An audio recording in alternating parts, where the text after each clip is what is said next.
let it clap for my landlord because I couldn't pay rent. My name is Anita Pounding. I have lived in the same apartment for over a year now, but I haven't seen much of my landlord. My business wasn't doing so well, and I did not make enough to pay my rent. I was really worried that I would be kicked out of my apartment, and I didn't know what I was going to do. Luckily, I am super sexy and beautiful, so I came up with a plan to use that to my advantage. I told my landlord I didn't have the money, and asked if he could come over to talk about it with me and see if there was anything I could do. He agreed. I made sure to wear the tightest thing I could so all my voluptuous curves were highlighted. I was slaying hard. When he walked in the door, I started throwing it back and making it clap as well as I could. He was very confused as I backed it up on him. He stepped away and said, "What are you doing, Anita?" He immediately kicked me out of my apartment and smacked my bunda on the way out. I thought it would. I'm literally stunning. I don't know what's wrong with him. He probably couldn't handle all this cake. I need somewhere to live now, though. I found out that my boyfriend was actually a billionaire heir, but during the 2 years we were together, he only gave me a 2 scrunchie as a gift. That was until I saw him casually give a Ferrari to an Instagram influencer. My boyfriend, Ethan, was broke, so I'd been supporting him. In 2 years together, he'd only gifted me a 2 scrunchie. Then I saw him casually give a Ferrari to some Instagram influencer. Turns out he wasn't a penniless nobody, but a billionaire heir. I worked nights at a bar to save up for a fancy watch he wanted. One night, I froze outside a VIP room, tray in hand. Inside was Ethan. For a second, I thought I was wrong. He wore a tailored suit radiating an unfamiliar aura of wealth. This wasn't the Ethan I knew. He had his arm around a woman, a gorgeous influencer with millions of followers. My breath hitched. I remembered the night before. Ethan holding me close, whispering, "Babe, I'm so lucky to have you. I love you so much." The influencer dangled a car key, cooing, "Thank you so much, Ethan, for the Ferrari. I don't know how I'll ever repay you." The room erupted in cheers. "Marry him!" someone yelled. "Kiss, kiss!" They kissed. I went numb like I'd been struck by lightning. I handed my tray to a coworker and fled. In the bathroom, I sobbed, biting my hand. We've been together for 2 years, and all he'd ever given me was that cheap scrunchie. He claimed his family was poor, his mom was gone, his dad had a stroke, and he had younger siblings to support. I felt for him. I understood his pressure, so I took care of him. We lived in a tiny apartment. I paid the rent, utilities, and groceries. His paycheck supposedly went to his family. He'd even get insecure about his situation. "Babe, do you think I'm a loser for being broke?" he'd ask. "You'll stay with me, right? You won't leave?" I'd always reassure him. "It's okay, we'll work hard and things will get better." He'd promise, "Babe, I'll make enough money to marry you, buy you a huge diamond ring, a big house, and you won't have to work anymore." Thinking about his promises, my heart twisted. I left the bar, telling the manager I was sick. Back home, I cried myself to sleep. Ethan came home after midnight, crawled into bed, and hugged me. At a high school party, I was drunk and ended up having a one-night stand with the best guy in our class. A month later, I found out I was pregnant. To my surprise, he proposed to me, but not long after we got married, I lost the baby. Even so, our marriage continued, although he was never warm or loving toward me until 2 years later, I discovered he hadn't married me out of love.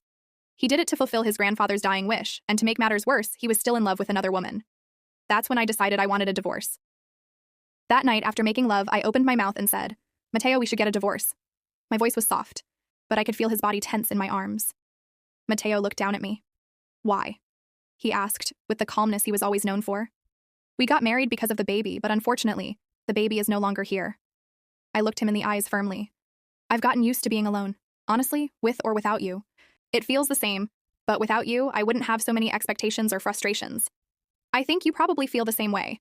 After the divorce, I wouldn't have to deal with your disdain for my mother and relatives, and you wouldn't have to put up with my greedy family." Mateo said nothing. He just looked at me in silence. His brown eyes darkened even more. When I thought he wouldn't answer, he nodded silently.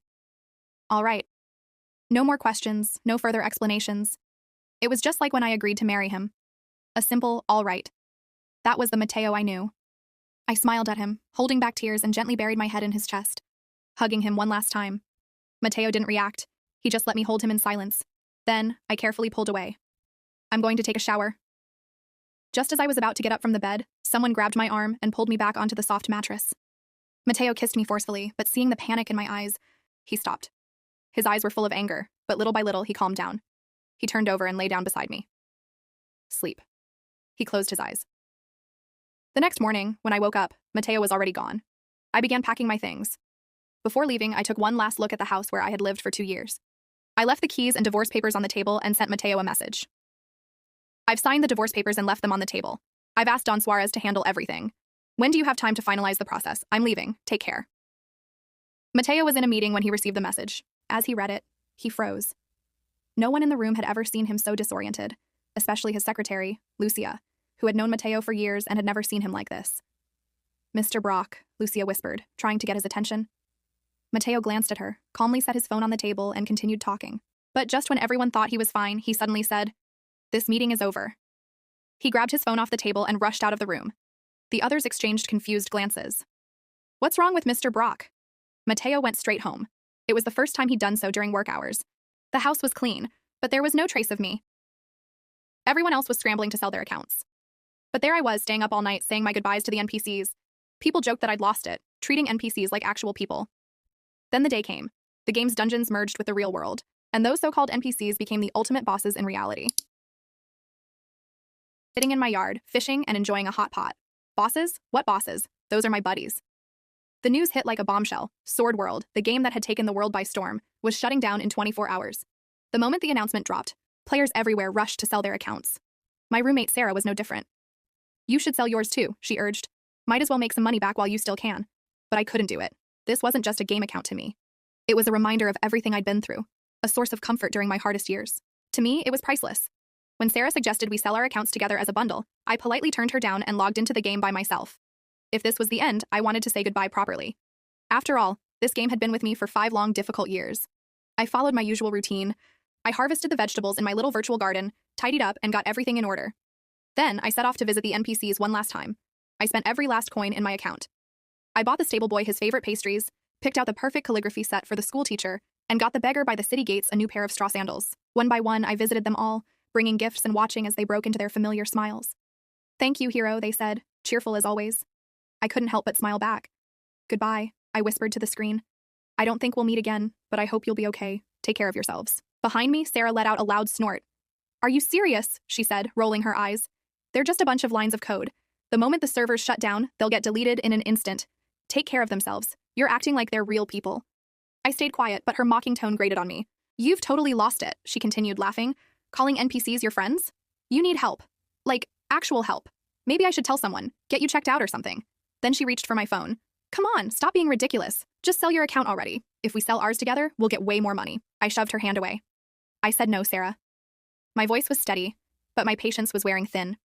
"And for the record," I added, staring her down, "friends are the ones who bring you comfort and joy.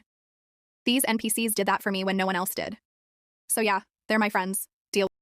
What is something that is actually more traumatizing than people realize? I said I love you to my boyfriend like normal, and he didn't say a word back to me. I thought this was a little bit weird, considering we had just finished being intimate. So, I said it again. This time I held his face and said, "I love you."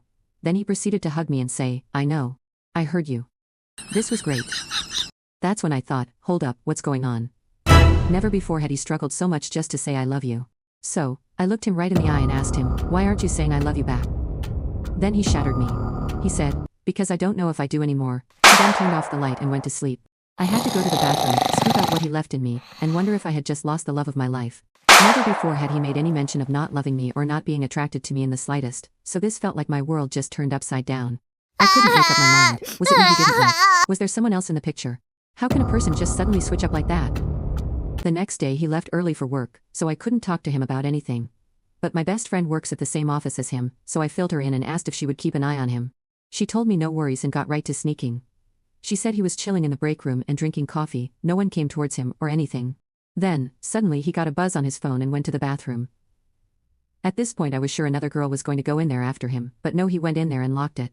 My bestie pressed her ear against the door and said it sounded like moaning. Then she listened closer, and he was actually crying, just absolutely sobbing. She even heard him drop to the floor. After a while she stopped listening and went back to work. I couldn't understand why he was crying the way he was. I'd never heard him cry like that before. But me, trying to be a good girlfriend, made him a plate of my special chicken Alfredo, and decided to take it to his job. I left him a note that read, "You may not feel like you love me right now, but you're the love of my life. I'll always be there for you through whatever you're going through." When I got back home he was already on the couch. I asked him what he was doing there, and he told me he quit his job. When I asked him why, he refused to tell me.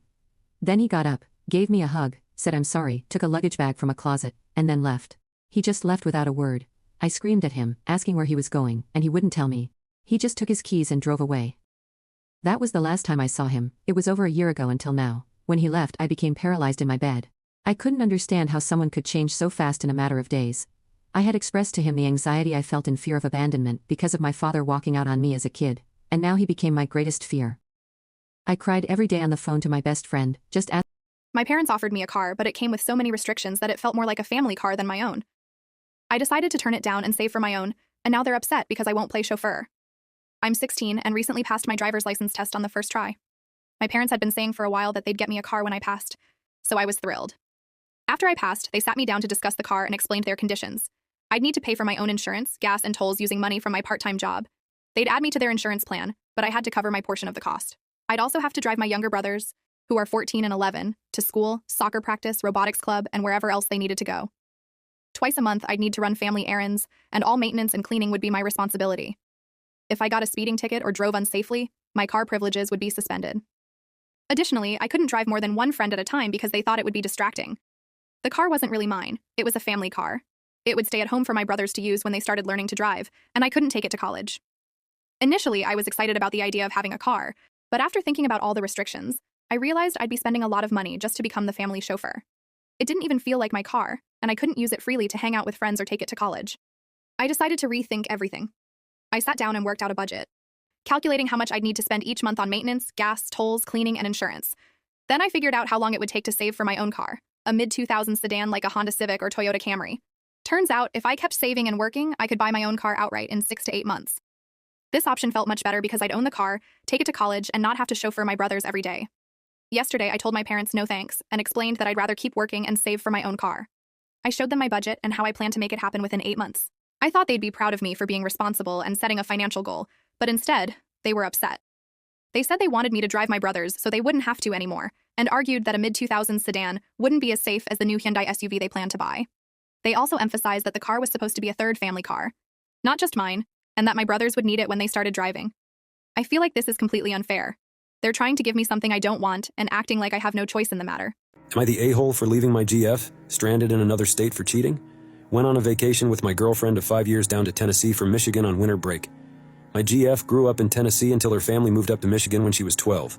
It was a big reason I had a crush on her when we were teens, because I thought her accent was very cute. Her and I both go to the same college, and we met in middle school, when I wouldn't stop bugging her in class. We drove down to Tennessee in my car, and we're planning to stay down there from the 2nd to the 7th. We have our classes begin again on the 10th.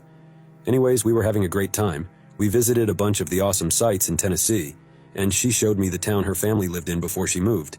We were staying in a hotel on the 5th, and while she was sleeping, I noticed some guy kept Snapchatting her. I was like, WTF, who even is this? And so I took a photo of her arm saying, yeah, what's up? He replied saying he was thinking of her, and asking when she was getting back. I messaged him saying the 10th, and asked him what he wanted to do when she gets back. He said he had a few ideas and a winky face. I asked him for revealing photos to make sure he was definitely already doing stuff with her, and he sent them almost immediately, and asked if he'd be seeing hers. I was so livid, and woke her up freaking the fuck out on her.